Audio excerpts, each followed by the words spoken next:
All right, we find ourselves at the end of chapter 11, 12. Just in a brief, short summary, some of the key points or most important information that we learned from this chapter. Geographically speaking, we were heading into what was once the big purchase known as the Louisiana Purchase, which many settlers in earlier times had passed through to get to California or get to the end of the Oregon Trail, get to the Pacific Ocean, in other words. Now it's time to settle the heartland of America. Post-Civil War, there are multiple groups of people looking for a new start. The government also assists the migration patterns of Americans by creating integral network of rail lines linking what is known as the Transcontinental Railroad, which will alter the landscape of America forever. It will expand the markets from the east to the west and create an enormous amount of money being made by businesses and corporations and individuals. If you want to categorize it as it's literally the economic engine that drove the economy of America, creating all kinds of trigger industries.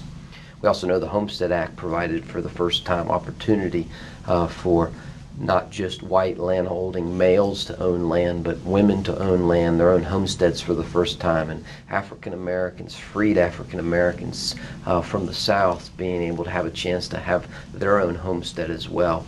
So there was this push and support by the federal government to escort and assist Americans to move to the West. Of course, we also know that the Transcontinental Railroad had a direct effect on the people groups who were located in this region, specifically the Cheyennes and the Comanche, and largely in the Dakotas, the Sioux. And the government once again instituted some familiar policies of what had been used in the 1830s in this reservation idea to move these native peoples to these reservations. However, this group of natives resisted. They had been there since the 1400s or earlier. They had been in this region. They had adapted. They had survived largely thanks to the horse being brought over during colonial times, and they were able to have a constant food supply known as the buffalo. Of course, the railroad brought these newcomers to the frontier, and the buffalo became the game of choice for hunting. And once that food source was taken away, then it amped up the forceful relocation yet again of these natives onto reservations, and also sparked a series of unfortunate events like the massacre at Wounded Knee, or some actual Indian battles that ultimately ended what was known as the frontier life of Native Americans.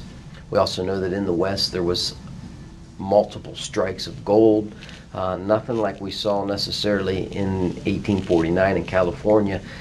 More so, huge strikes of silver and copper, and mining towns began to dot the maps throughout the West, and of course also fuel this mining economy and this mining pool of workers who were attracted to these mining towns, these boom towns, and then oftentimes once they were mined, they became ghost towns.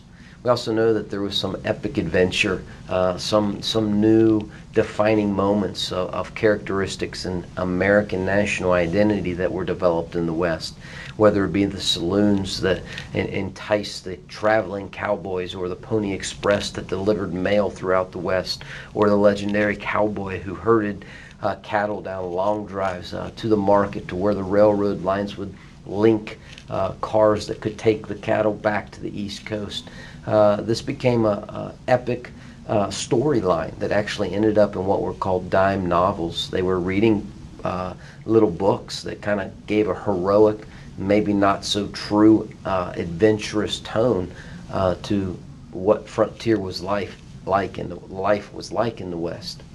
We also know that by the end of this movement of let's just say Americans into the West, there was some challenges. There was challenges because of drought. There was challenges because of wildfires, challenges because of tornadoes, challenges because of locust, you name it. It was all very difficult, and the soil wasn't all that promising as one would hope and dream when they initially, let's say, got that homestead. The excitement faded once they started tilling that soil and the crops didn't produce like they were hoping. We know that across America, from 1867 up to the Panic of 1883 and into 1890s, that there was a farmer crisis. And we learned yesterday that the farmers rose up. They organized, much like the workers are going to organize in the factories, and form a form of a union or an alliance. It was called the Farmers Alliance. And together they expressed their concerns, and together they saw a need to implement a series of educational protocols to not only educate some of the farming class of Americans, but to eventually produce some lawyers who could argue cases and try to compete with some of the growing markets that were literally being controlled by much of the rich industrialists. And these rich industrialists also controlled these railroad rates and made it very difficult for the farmer to ship their product. Of course, another effect was that there was an overproduction of crop, and this overproduction of crop led to these farmers looking for another market to sell to.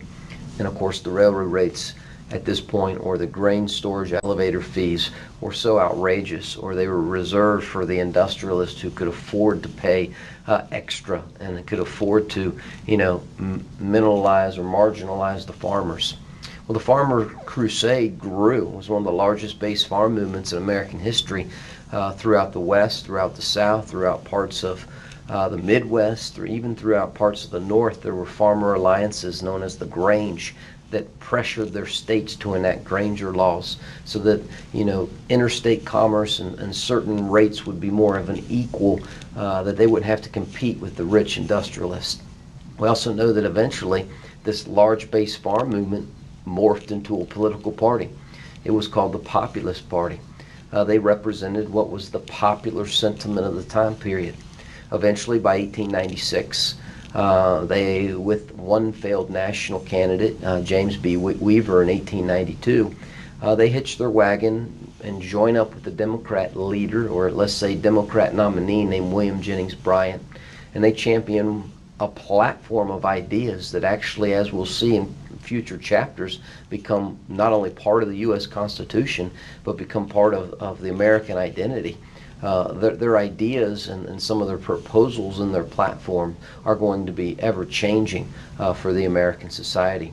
Although William Jennings Bryan will not win the election of 1896, he does champion, along with a idea that has been brought amongst the farmers, and this is a free silver. This idea that there should be another monetary exchange, or another way of not being just dependent on gold to produce value of currency, which could be subsidized to bring some relief to the farmers who are in a crisis right now. Regardless, as I mentioned, Jennings Bryan gives Cross of Gold speech. He doesn't get enough votes to win the election. The pro-capitalist industrialist William McKinley wins the election, and it's not necessarily the end of the populists, because their ideas will live on.